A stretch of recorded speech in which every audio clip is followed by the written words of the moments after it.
Hello everyone, welcome back to Kavita Adu classes. Kavita Adu classes में एक बार फिर से आप सभी का बहुत बहुत स्वागत है। गाइस, लास्ट वीडियो में हम लोग हाइपोथेसिस को पढ़े हैं।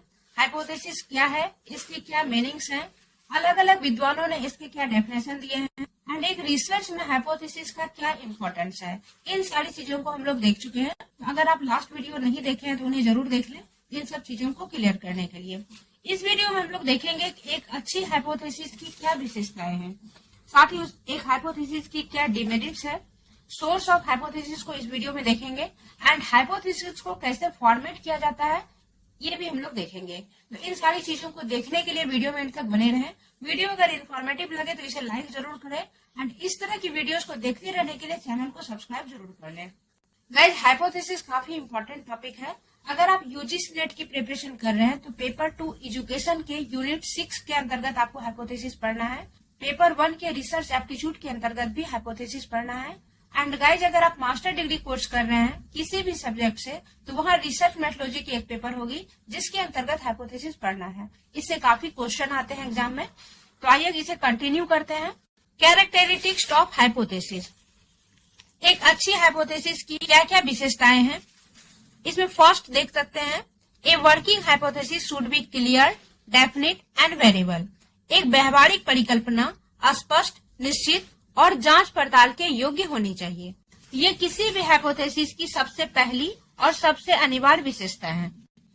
हाइपोथेसिस को क्लियर होना चाहिए, डेफिनिट होना चाहिए और जांच पड़ताल के योग्य होनी चाहिए।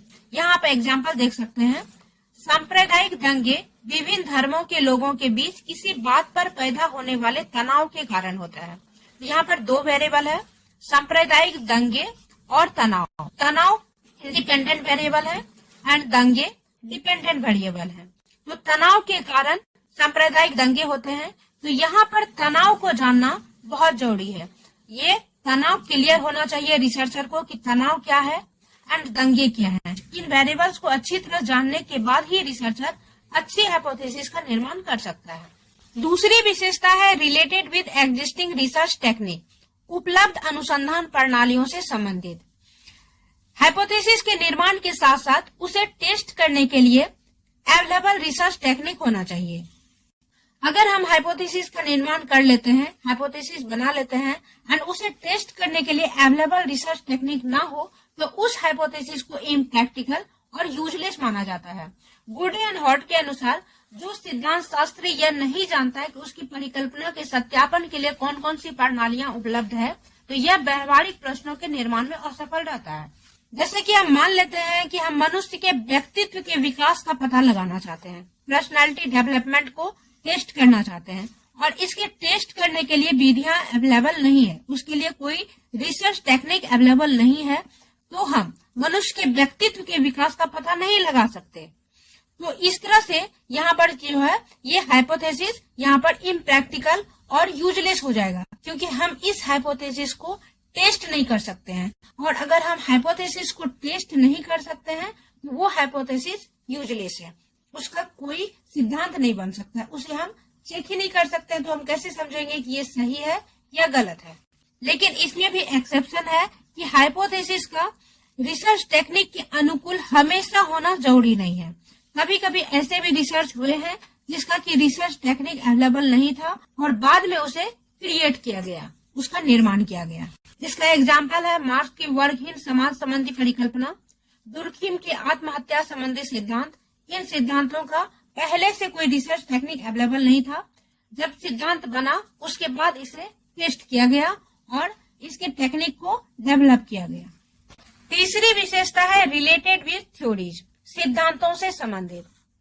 इस विशेषता का भी सपोर्ट गुडे एंड हॉट करते हैं। उनके अनुसार एक अच्छी व्यवहारिक हाइपोथेसिस का प्रचलित सिद्धांतों के अनुसार होना चाहिए। एक हाइपोथेसिस का निर्माण जो सिद्धांत अवेलेबल है उसके अनुसार होनी चाहिए, क्योंकि सिद्धांत के साथ अगर रिलेटेड नहीं होता है तो उस दशा में, उस कंडीशन में डेटा का कलेक्शन करना मुश्किल होता है और उस बेस पे जो रिजल्ट आते हैं वो अव्यवस्थित होते हैं, अनऑर्गेनाइज्ड होते हैं और रिजल्ट सही नहीं होते हैं। तो इस वजह से हाइपोथेसिस का सिद्धांतों से संबंधित होना चाहिए, किसी भी थ्योरी से रिलेटेड होना चाहिए। नेक्स्ट है it should be useful and simple. परिकल्पना उपयुक्त एवं सरल होनी चाहिए। हाइपोथेसिस के इस गुण को उक्तम श्रेजर भी कहा जाता है। इसका अर्थ यह है कि हाइपोथेसिस को तीक्ष्ण यानी कि तेज और निश्चित होनी चाहिए। नेक्स्ट है हाइपोथेसिस शुड बी वेरिफिकेशनेबल, सत्यापन करने योग्य होना चाहिए। जो पहले भी देख चुके हैं हम लोग, एक अच्छी हाइपोथेसिस उसे मानी जाती है जिसको सरलता से सत्यापित किया जा सकता है, क्योंकि इसके आधार पर ही निष्कर्ष प्राप्त होता है और रिसर्च का जो मोटिव है, रिसर्च का जो ऑब्जेक्टिव है वो पूरा होता है। सत्यापित नहीं होने वाली उपकल्पनाएं निरर्थक होती है। जिस हाइपोथेसिस को हम वेरीफाई नहीं कर सकते हैं उसका कोई यूज नहीं है, वो मीनिंगलेस है। जैसे कि आत्मा अमर है, अगर कोई हाइपोथेसिस बनाता है कि आत्मा अमर है तो उस चीज को हम वेरीफाई नहीं कर सकते हैं, तो इस हाइपोथेसिस का कोई मीनिंग नहीं है। नेक्स्ट है it should be problem solving, विद्यमान समस्या का हल खोजने वाली होनी चाहिए। रिसर्च के द्वारा प्रॉब्लम का सॉल्यूशन खोजा जाता है, इसके लिए हाइपोथेसिस का निर्माण किया जाता है। इसीलिए अगर प्रॉब्लम से रिलेटेड हाइपोथेसिस के आधार पर आंसर प्राप्त नहीं होते हैं तो उस हाइपोथेसिस को अच्छा नहीं माना जाता है। इसीलिए एक अच्छे हाइपोथेसिस में जो प्रॉब्लम है, प्रेजेंट जो प्रॉब्लम है जिसका रिसर्च हम करने जा रहे हैं, जिसका आंसर हम ढूंढने जा रहे हैं, उस आंसर को ढूंढने की कैपेबिलिटी उस हाइपोथेसिस में होनी चाहिए। नेक्स्ट है it should be based on existing data, परिकल्पना तथ्यों की उपलब्धता पर आधारित होनी चाहिए। हाइपोथेसिस जो निर्माण करते हैं उसे हम वेरीफाई करेंगे। वेरीफाई करने के लिए हमें डेटा की जरूरत होगी, तो हाइपोथेसिस को प्रूफ करने के लिए, वेरीफाई करने के लिए डेटा अवेलेबल होनी चाहिए। ऐसा नहीं कि हम हाइपोथेसिस बना लिए और उसके लिए अवेलेबल डेटा नहीं है, तो वो हाइपोथेसिस को हम वेरीफाई नहीं कर पाएंगे और जिससे कि हमारा रिसर्च पूरा नहीं होगा। तो एक अच्छे हाइपोथेसिस के लिए डेटा का अवेलेबल होना भी जरूरी होता है। नेक्स्ट है a working hypothesis should not contain any self contraction, परिकल्पना में विरोधाभास नहीं होना चाहिए। ये बहुत ही इम्पोर्टेंट है कि किसी भी हाइपोथेसिस में विरोधाभास नहीं होना चाहिए, उसे आत्मसंगत होना चाहिए। अगर हाइपोथेसिस में विरोधाभास आता है तो वो इम्प्रैक्टिकल और इम्प्योर होता है। मान लेते हैं कि घर से कोई सामान चोरी हो गया, वहां हम तर्क लगाते हैं कि उस सामान को भूत ले गया या वो सामान अपने आप गायब हो गया, तो ये क्या है, एक विरोधी परिकल्पना है। और ये विरोधी परिकल्पना इम्प्योर होता है, मीनिंगलेस होता है, हास्यास्पद होता है। तो इस तरह का विरोधाभास परिकल्पना नहीं होनी चाहिए। परिकल्पना को युक्ति संगत होना चाहिए, कोई लॉजिक होना चाहिए, कोई तर्क होना चाहिए जिसको कि हम वेरीफाई कर सकते हैं। नेक्स्ट है zero hypothesis is best. Research में कहा जाता है कि जीरो हाइपोथेसिस सबसे अच्छी हाइपोथेसिस होती है, क्योंकि इसमें कोई डायरेक्शन नहीं होता है, दिशा का निर्देश नहीं होने के कारण जीरो हाइपोथेसिस सबसे अच्छी मानी जाती है। नेक्स्ट पॉइंट है हाइपोथेसिस निर्धारित समय के भीतर परीक्षणीय होनी चाहिए। जो हाइपोथेसिस हम बना रहे हैं उसको एक लिमिटेड टाइम में उसका टेस्ट होना चाहिए और उसे प्रूव करना चाहिए। अगर आप हाइपोथेसिस बना रहे हैं और उसको काफी टाइम के बाद उसे टेस्ट करते हैं तो हो सकता है कि उस टाइम तक काफी परिवर्तन हो जाए और आपका रिसर्च का रिजल्ट सही नहीं आए। नेक्स्ट है हाइपोथेसिस उस बात को स्पष्ट करे जो स्पष्ट करने का उसका दावा है। जो हाइपोथेसिस आप बना रहे हैं, जिस प्रॉब्लम को सॉल्व करने के लिए हाइपोथेसिस बना रहे हैं, वो उसी प्रॉब्लम को सॉल्व करे। वो हाइपोथेसिस उस प्रॉब्लम से रिलेटेड होना चाहिए, तभी वो उस प्रॉब्लम को सॉल्व कर पाएगा। तो ये सारी एक अच्छी हाइपोथेसिस की विशेषता है। चाहे आप लॉन्ग क्वेश्चन लिखे मास्टर कोर्स में या यूजीसी नेट का प्रिपरेशन करें या कोई भी कॉम्पिटिटिव एग्जाम दे रहे हैं, तो इससे ज्यादा विशेषता आपके एग्जाम में नहीं आने वाला है। आप इतना कर लेंगे और ये हो जाएगा। अब है लिमिटेशन ऑफ हाइपोथेसिस। हाइपोथेसिस के कुछ मेरिट हैं तो इसके कुछ डिमेरिट भी हैं। ये दोष क्या है? इसमें फर्स्ट है कि रिसर्चर जो हाइपोथेसिस बनाता है उसी को अंतिम पथ प्रदर्शक मानकर डेटा को कलेक्ट करने लगता है। हाइपोथेसिस क्या है? एक टेंटेटिव सॉल्यूशन है। ये सही भी हो सकता है, गलत भी हो सकता है। जो प्रॉब्लम का सॉल्यूशन हम ढूंढ रहे हैं, वो हाइपोथेसिस जो हम बनाए हैं, वो प्रूफ अगर हो गया तो वो सही है, अगर प्रूफ नहीं हुआ तो उसे हम रिजेक्ट कर देते हैं। लेकिन कुछ रिसर्चर करते हैं कि उसे ही अपना अंतिम पथ प्रदर्शक मान लेते हैं, उसी को प्रूफ करने के लिए डेटा को कलेक्ट करने लग जाते हैं, जिससे क्या होता है कि उसका रिजल्ट सही नहीं आता है एंड रिसर्च का ऑब्जेक्टिव पूरा नहीं होता है। इसी तरह से सेकंड है कि रिसर्चर अपनी रुचि के अनुकूल ही अपना दृष्टिकोण बना लेता है। इसमें भी रिसर्चर की बाइसनेस आ जाती है। उसे जो सही लगता है वो अपने विवेक से उसे देखता है, उसे जो सही लगता है उसी को वो प्रूफ करने में लग जाता है।